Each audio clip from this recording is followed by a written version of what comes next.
warahmatullahi wabarakatuh.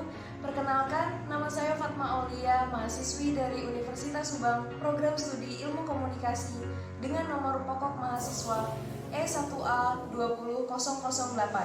Pada kali ini, saya akan membahas mengenai buku pendidikan Pancasila untuk pendidikan tinggi yang dikarang oleh Dr. Ujang Carda, SSH, MH, MIP, MAP.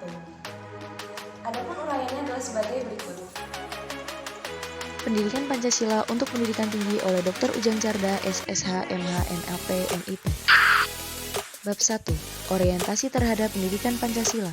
Orientasi terhadap pendidikan Pancasila bertujuan untuk mengetahui Pancasila yang benar, yakni yang dapat dipertanggungjawabkan baik secara yuridis konstitusional maupun secara objektif ilmiah. Mengingat Pancasila adalah dasar negara, maka mengamalkan dan mengamankan Pancasila sebagai dasar negara mempunyai sifat imperatif atau memaksa untuk setiap warga negara.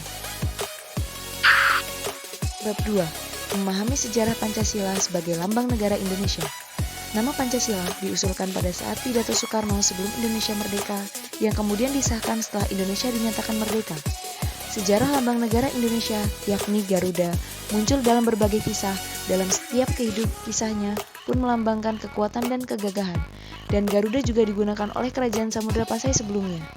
Lambang negara Garuda Pancasila bersama dengan bendera sang merah putih dan bahasa Indonesia merupakan jati diri bangsa dan identitas bangsa.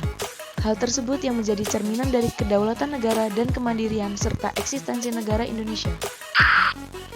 Bab 3. Memahami Pancasila sebagai sistem filsafat. Filsafat merupakan ilmu yang berusaha menyelidiki hakikat segala sesuatu untuk memperoleh kebenaran. Pancasila sebagai sistem filsafat dirumuskan atas dasar inti mutlak dari tata kehidupan manusia menghadapi diri sendiri, menghadapi sesama, dan menghadapi Tuhan.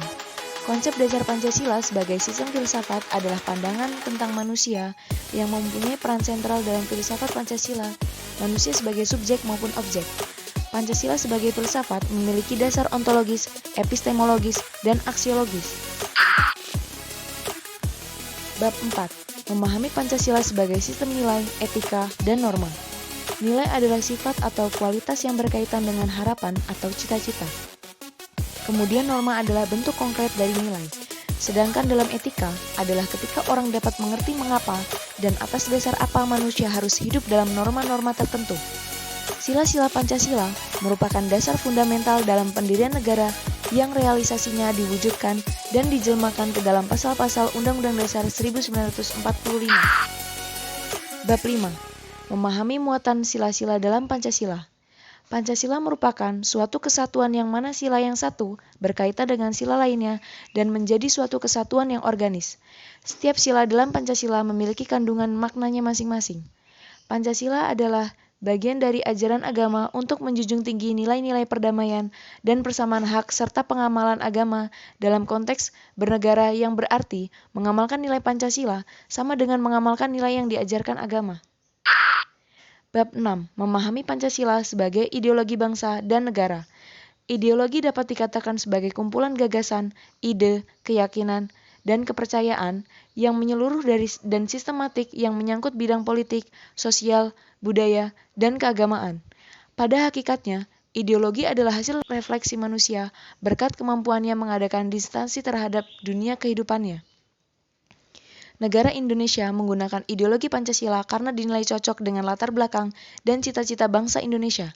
Pancasila merupakan rujukan utama dalam setiap semua aspek kehidupan berbangsa dan bernegara, serta sumber dari segala sumber hukum. Bab 7. Memahami demokrasi Pancasila. Dalam sejarah negara Republik Indonesia, perkembangan demokrasi telah mengalami pasang surut. Namun, saat ini demokrasi yang digunakan Indonesia adalah demokrasi Pancasila yang prinsip utamanya yaitu musyawarah. Dalam hal ini, konsep demokrasi musyawarah versi Indonesia merupakan salah satu bentuk dari teori demokrasi konsensus. Bab 8. Memahami hak dan kewajiban asasi manusia dalam Pancasila. Sejarah perkembangan hak asasi manusia dimulai saat pengklaiman Indonesia sebagai negara hukum. Maka setiap tindakan warganya diatur oleh hukum yang berlaku. Hak asasi manusia adalah hak kodrati yang secara otomatis melekat pada setiap diri manusia. Ada hak maka ada pula kewajiban yang harus dipenuhi. Hal tersebut juga tertuang di sila kedua Pancasila dan dijabarkan di pasal-pasal Undang-Undang Dasar 1945. Bab 9. Memahami Pancasila dalam sistem ketatanegaraan Indonesia. Pancasila memiliki kedudukan di setiap sistem ketatanegaraan Indonesia, bahkan Pancasila termuat di dalam pembukaan Undang-Undang Dasar 1945 dan pasal-pasal Undang-Undang Dasar 1945. Oleh karena itu, dalam setiap pembuatan kebijakan atau keputusan harus memperhatikan nilai-nilai Pancasila. Hubungan antar lembaga negara pun diatur dalam Undang-Undang Dasar 1945. Bab 10. Refleksi Pancasila sebagai paradigma reformasi dalam kehidupan bermasyarakat dan bernegara, berbangsa dan bernegara. Paradigma adalah asumsi-asumsi teoritis yang umum dan hukum-hukum serta teknik-teknik untuk penerapannya yang diterima oleh para anggota suatu masyarakat ilmiah. Reformasi harus memiliki tujuan, dasar, cita-cita, serta platform yang jelas, dan bagi bangsa Indonesia, nilai-nilai Pancasila itulah yang merupakan paradigma reformasi total tersebut. Pancasila dijadikan filter arus globalisasi, sehingga masyarakat Indonesia dapat memanfaatkan globalisasi sebaik-baiknya untuk memajukan bangsa. Terima kasih.